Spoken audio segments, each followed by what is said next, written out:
Today we're going to talk about Windows 11's File Explorer, which is how you look at files.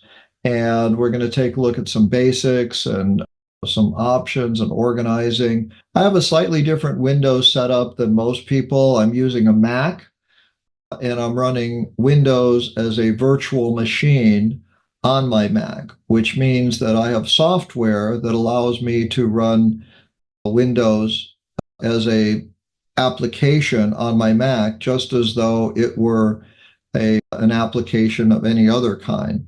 But it's an entirely separate computer system that I'm running on my Mac called Windows 11 here.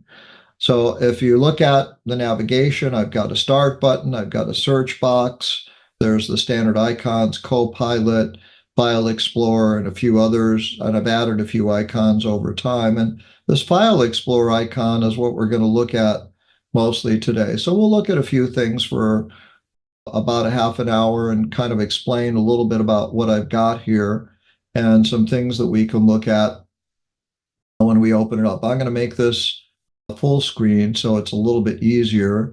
And you've got Home, Gallery, Personal, Bob Personal. That's my cloud drive here. I've also got files for downloads, documents, pictures, music, videos, desktop, and I've also got something on this PC. So one of the challenges with understanding OneDrive or File Explorer these days, understanding File Explorer, is that you're going to see your cloud drive in addition to what is locally on your PC.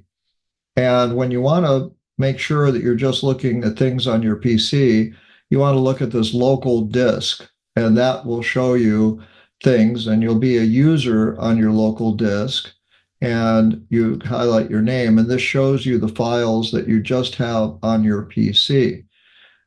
If you look up here, this is all the files you have in your OneDrive account, and some of them may be on your PC at the same time, so that they appear in both places. Now you can see as we're navigating through this, we're getting a little bit of information here. I'm going to go to this set of files here and a file. You can see what's happening here at the top. This is called a path. And it's really helpful to understand what in the world is going on when you're looking at a path here, okay, is that you've got something called OneDrive that tells you the disk you are looking at. And then I'm looking at Bob's personal OneDrive.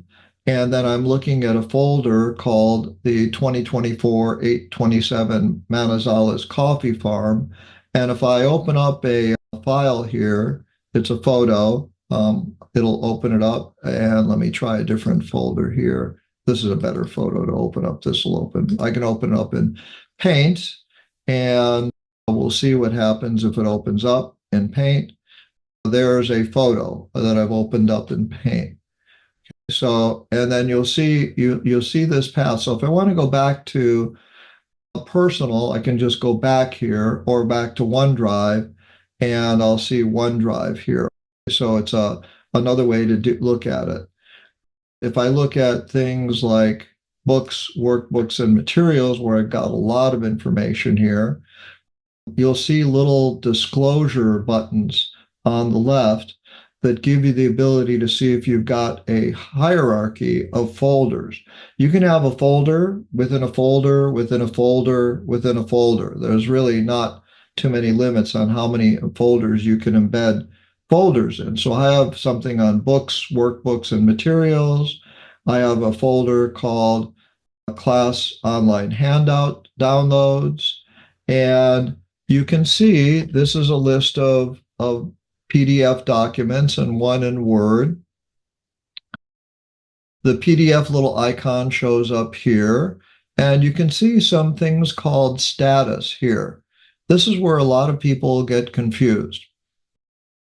If I have the file on my PC and in the cloud, I'll see a little check mark here. If I just have it in the cloud, I'll just see a little cloud. If I want to get it off my PC and just in the cloud, I can get it in the cloud. So understanding File Explorer has a lot to do with using things in the cloud. It's valuable to work with and use. So I'm just going to click on this file here, Blogging for Fun and Profit Online Handout.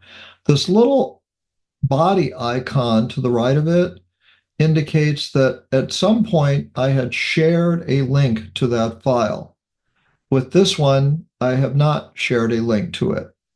So you can tell if you've shared a file ever, and because it'll show you something. And if you hover over some of this information, you'll sometimes get a little pop-up that'll give you information about the file as well if you hover over it. You can see this is a PDF document, when it was modified, it's shared.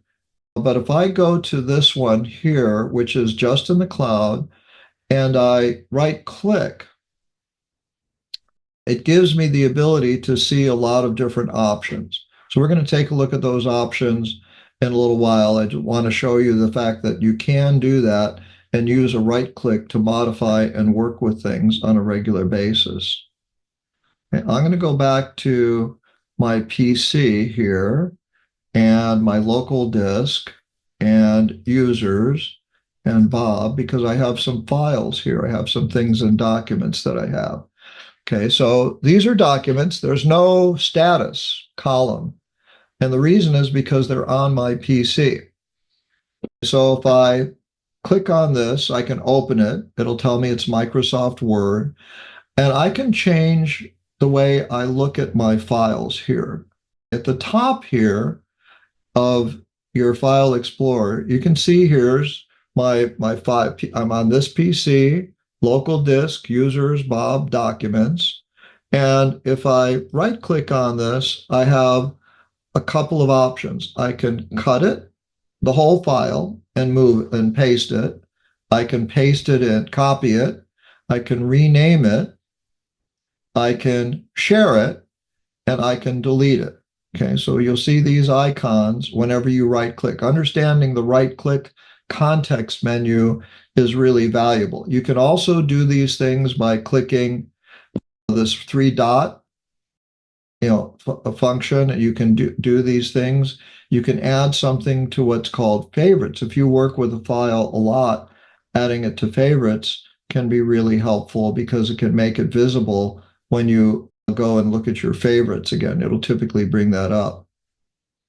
So if I right click, I can view this and change my view and organization. So the view function is really, really useful for looking at your files. I personally prefer a list, which is what this is, okay? But I also like what's called details.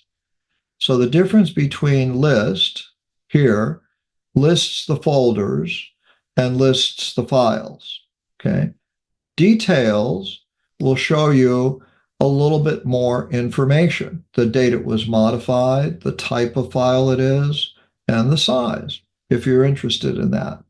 Or if you prefer, you can use it as icons. They have extra large icons, and a Word file will show up with a W logo. PDF will show up like this, and folders will show up as folders. Okay. You are not altering any information. If you want to get more of these icons on a view, you can do that. If you'd rather go with small icons, you can see a lot of different ones, but it just depends on what's comfortable for you and what you're interested in looking at. You can do this with photos. Any type of file can be viewed in any format like this. So tiles is a little bit different. Okay, it's another view, and content will give you a little bit of information about it in this kind of list format, but it tells you a little bit about it like this in some form of information. It tells you a date modified and the size. And then a details pane will give you information on a particular file. So if you have a particular file and you want to get a lot of details on it, you can see a lot of details about it by just using the details view. And there's something called a preview pane. Okay, so I think in my Snagit folder, I've got some, I don't know if I have any data or information, but I'm going to go up to my cloud folder here, and I know in these Manizales files, I've got some information. So I'm going to click on View, and I'm going to go to Medium Icons. So you can see it's small icons. These are all photos, and it shows them. Let's go with a large. That's a little better. I was visiting a coffee plantation in Manizales, Colombia, and it was an interesting tour. So here's a view of information, and let's try something a little bit different. I want to see just a list, but rather than going over the list and having to click on each one or clicking on icons, and again, here's this green check mark. That means it's in the cloud. There's a cloud symbol, but I've also got it saved on my computer. But I'm going to open up what's called the preview pane. And I can select a file to preview, and it's going to show up here on the right-hand side with a preview when I select it. Okay, so it's going to, well, hopefully it will. I'm not sure why. There it is. Okay, so I can change this preview pane, and I think I can alter how wide it is. Yeah, there's a little divider right here that I can use to make it a little bit bigger. Okay, you can just click on that and drag it. So now when I look at these photos, it's downloading them from the cloud each time I do it. So it's taking a few seconds to do it. I can see these different photos and I can get a preview, but I can still see the list of information. I'm lying down in a bed of coffee beans here, and I do like coffee. It was really hard to get up from that because, of course, the coffee beans were all sliding around. So it's kind of interesting. So you can use preview and you'll get a little icon here. Now, when you're looking at a photo, you do have the ability to do some things with it. You can rotate it very quickly if you want to and adjust it if it's not rotated. Lots of times a photo you bring in to something may not be, properly oriented, and you can do it with something like that. Then you can turn off preview just by clicking on the icon here if you want to, or go to the view and turn off the preview pane. So you've got a couple of ways to navigate around things with the view of your file, and this is really helpful. Now, I try to put the year, the month, and the day at the beginning of most of my files. This tells me it's a ARW, it's called a raw photo file. That's the extension. This is a JPEG file, so it is a little bit easier to view. But I can sort these. So if you're looking at a list of files and you'd like to sort them by name or status, status is information about the file, date, when it was taken. These are all the same date, but might sort them by date last open, or you can put them in ascending or descending order as well, or you can group them together if you want to. So we can group them together by size. So you have raw files are a very big type of file. JPEG files are smaller, so it automatically created a grouping of files for me. And I can create, when did I actually modify this? Okay. And so you can sort them by when you modified them or change them in any way. So sorting and viewing are great options whenever you're looking at a file or set of files. Now, as you see, I like to use folders. So this is a folder called, 2024-08-27 Manizales Coffee Farm. I set up these on my local disk here in order to show you that we can create a folder here. So I'm going to change my view to my favorite view, which is list, and I want to create a folder. Well, one of the things that's great is I can create a new folder by clicking on this new icon on the upper left. And it's integrated with Microsoft Office. So it gives me the ability to create a folder, create a shortcut. So I want to create a new folder. That's really what I came here for in the first place. I'm going to create a new folder, puts a new folder in this list, and we'll call it, I'll call it newsletters, okay? Because these are some copies of newsletters. Now, what I can do is I can click on a file and I can drag it on top and it'll move it. Just by clicking the file, holding down my left mouse button, I can drag it into that folder. Now I can select multiple ones by holding down on the space bar while I click, and I can then drag this whole list into this folder called newsletters. I want to eliminate this shortcut. If I right click on it, I'll get a delete button so I can delete things. Now, if I double click on newsletters, here's the files I put into newsletters. So by creating new, a folder, and then organizing files into that folder. So say I want to create another folder, I can create another folder. I can go to another folder here and say new. This is I'll call it a subfolder for older articles. Okay, so I want to move a few articles into that because they're a little bit older, and I do that. So now I've got at my path, you can see, because you can always tell where you are, here's newsletters, documents.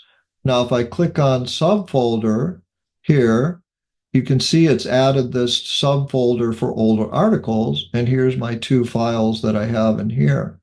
So this is a hierarchy that I've now created for information in my documents. I've got a newsletter folder, and I've got a subfolder inside my newsletter folder as well.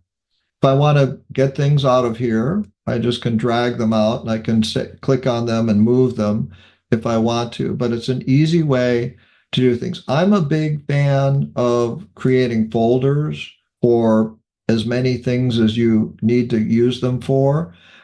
I have a folder in iCloud for all of my Tech Topic slides that I've done, and I have them organized by date. I try and date, time the file when I've used it, so that if I want to find something, I can find it. I have, other files that I have that are notes and information that I have in different folders. And I have files that I've created. Snagit's a screen capture tool, and it automatically saves files. I've got stock photos that I use that I have for all types of articles. And these are the photos that I use when I post one of my articles on the web. And you can see, you can tell where you are at the top all the time. If you don't like this view and it's not helping you, you can change it to whatever you want to make it into, a list or details or whatever you find is going to help you to view it. Now, you can show things like file name extensions. File name extensions are things that help you understand a little bit about a file type. This one says .jpeg, JPG. This one says .png. Folders do not have file extensions. Files have file extensions, and your computer has a set of default programs it uses to open up files with a certain file extension.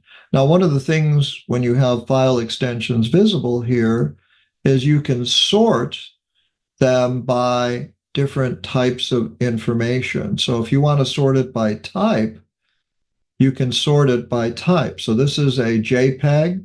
This is a Keynote file. This is a LST file. This is an M4V, a PDF, PowerPoint, PPTX, and you can sort them by the type of file they are. And I have this column here that gives me an easy way. So if you have a combination of, say, images and documents in a folder, it's okay. You can quickly just take a look at the view of that and say, show, the file type if you want to, and then, or file extensions, and you can sort by the type of file. You can make them sort when they were done, what you were looking at, how you were doing it. So you can do them in a lot of different ways and find them in a lot of different approaches. Now, again, if we bring on the preview pane here and I, click on this one, eventually it'll show up as a preview. There we go. Okay. Word of mouth, just a preview. Okay. So if you want that preview, you can get it anytime you want to. So these are some really useful tools. Now, what changed a lot between a version of File Explorer about a year or two ago and this one is they minimized the amount of navigation on this menu. And so if it looks different from what you're used to, that's why. But you'll see this little 3-dot icon called View More. And this is where a lot of these other things were, hidden, or they're hidden in the right click menu.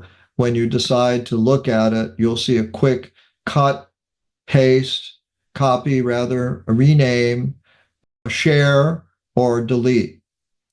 If you want to, you can get to them by right-clicking. So they've made it faster to try and get to things. And you can see you can rename this. We'll change, it'll highlight the name, and we'll just have a space, and we'll type in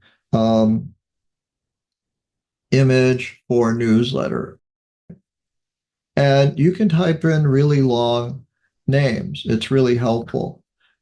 So you can type in a really long set of names for your commit. You can open it with any program you have. It has a default program, but you can open with a variety of other programs. So if you have different types of programs that are capable of opening up a JPEG file on your computer, you'll get that. You can share it by clicking share, and it'll bring up a share option where I can send it to people. It's a cloud-based file. And so what I can do is give people the ability to edit it, or just give people the ability to view it without making changes. And I can apply this, and then I can send it to anybody that I want to. I can send it just by putting their email in, and it'll send it as an email, and anybody with that link can view it. So it becomes a shared file at that point. Another right-click option that you can use is, opening up different types of things on a file. You can set it as a desktop background, rotating, adding it to favorites. Let's try that and see what that does. We'll give it a chance to update that. We'll see it.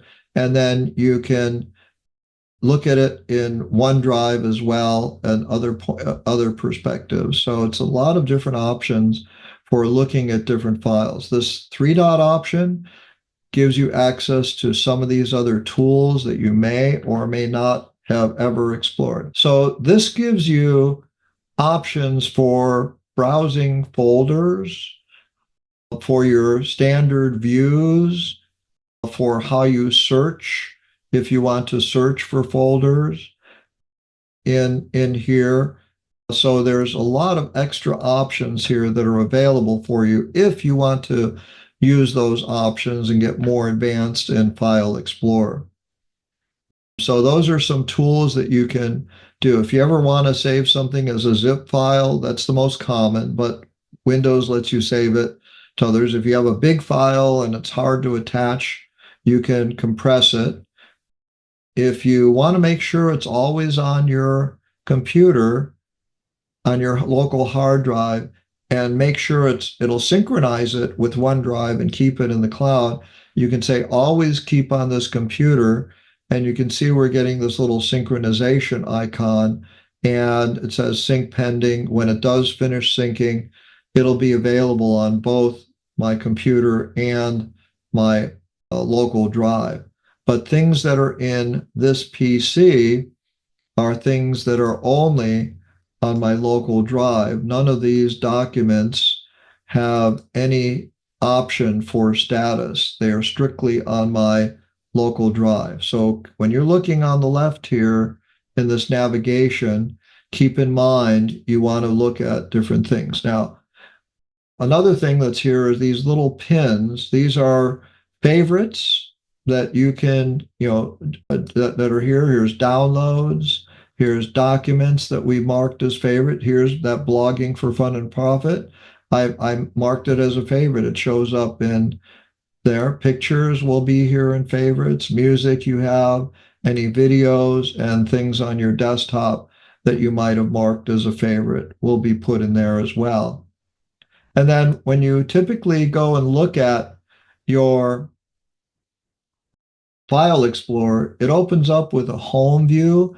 It will give you a set of things it recommends. Okay, so it's going to recommend things based on what you have been working on recently. Then it will show you favorites, and then it will show you recent that you've worked on. So you can see that these files are favorites that I'm working on, or presentations that I've marked. They might be in there. Or there's that WordPress horizontal JPEG that I marked as a favorite. It'll tell you if it's in the cloud or if it's just on your local drive. Remember that cloud symbol gives you that really good indication. And then something like this that has a checkbox on it means it is in the cloud and on your hard drive as well. And so you can always get an understanding of what's in your File Explorer from looking at things that way. So that's why the navigation has designed to make it a little bit easier. If you look at gallery are photos that are coming from your smartphone. If you're using a Samsung phone, your photos end up in gallery. If you're using one Google Photos, they won't be in this gallery. But this is where the gallery exists, and what it is, it's all the photos that are coming in from your smartphone that are synced with your smartphone. So it's another way to use it. OneDrive says they're going to be issuing an update soon to their mobile app to make looking at photos and navigating through photos much easier, but they haven't done it really for a long time. We haven't seen it yet. It's going to be coming out soon. So when you want to get out of File Explorer, you can click on this and click cancel. We'll get rid of this here. And you can also see things when you click on the start menu.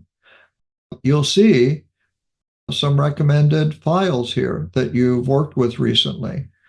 So it keeps track of things you've worked with recently, either on your PC or in OneDrive, and it gives you the ability. Now, when you look at this, it says in really small print, C:/users/Bob/documents. That's a path for what drive, what folder, what subfolder, and what subfolder that document is in. If I click on this one, it says C, because OneDrive's part of C as well, users, Bob, OneDrive. So I know this is in OneDrive as opposed to just on my local, PC. So you can see the difference between the path between this one, doesn't say OneDrive anywhere. This one, it says OneDrive, and it tells you what folder it's in OneDrive. And you can use the search functionality to search for files. So let's try, ending. I don't know if it'll bring it up. So I just typed TT ending in the search box, and it brought up a file based on my search. I can open this. I can open the file location, go to the folder if I want to, or I can copy the path and paste it into another document if I want to. So that search function in Windows does give you the ability to find files without having to even open up File Explorer. Obviously, if you open up File Explorer, there is a search here in the upper right, and you can search whatever you're looking at, searching by gallery, searching your personal OneDrive, searching your documents. So you can narrow the search down and search here, but you can also use this search box to search for files as well.